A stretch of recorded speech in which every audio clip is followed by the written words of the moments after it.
আরে দাঁড়া রে, আরে একজন একজন ডাক্তার জায়গা তো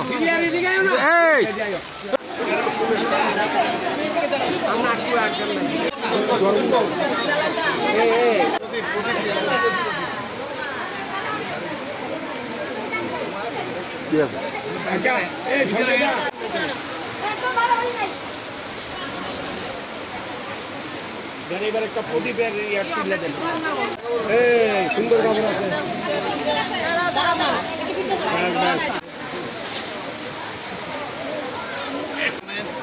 ধরেন ধরেন ধরেন ইয়েও ধরেন সঞ্জয়দা একটু নিচে গাড়িটা হাত করে নিচে নামান।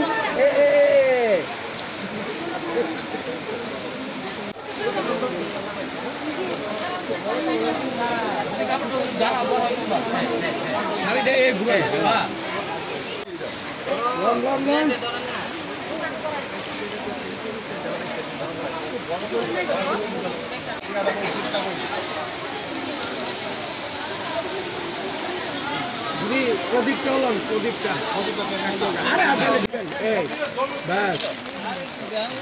আইনি জলায়নি।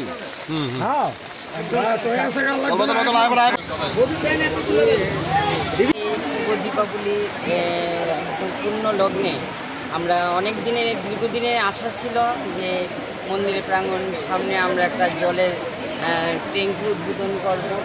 সেই অনেক দিনের আশা আজকে আমার পূর্ণ হলো। আজকে সত্যি আমি খুব খুশি, কারণ এই এলাকার মানুষেরও একটা চাহিদা ছিল যে এখানে একটা জলের ট্যাঙ্কি যদি আমরা দিই তাহলে জনগণের সুবিধার সাথে মায়ের পূজা হয়, এখানে অনেক জলের প্রচণ্ড দরকার।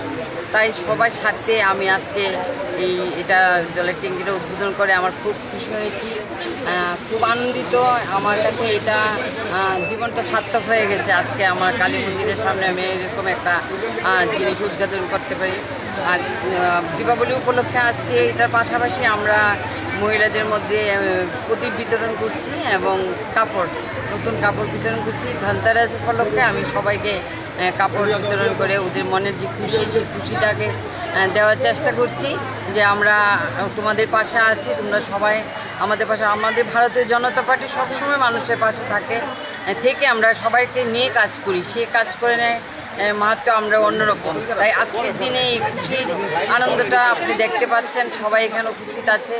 আমরা এই জলের উদ্বোধনও করলাম, পাশাপাশি সবার মনে একটু খুশি জোগালাম, সবাইকে নতুন বস্ত্র দান করলাম এবং মায়ের কাছে প্রদীপ জ্বালানোর জন্য, মা যাতে সবার মঙ্গল করে সেই জন্য আমরা সবাইকে প্রদীপ এবং শ্রদ্ধা দান করেছি।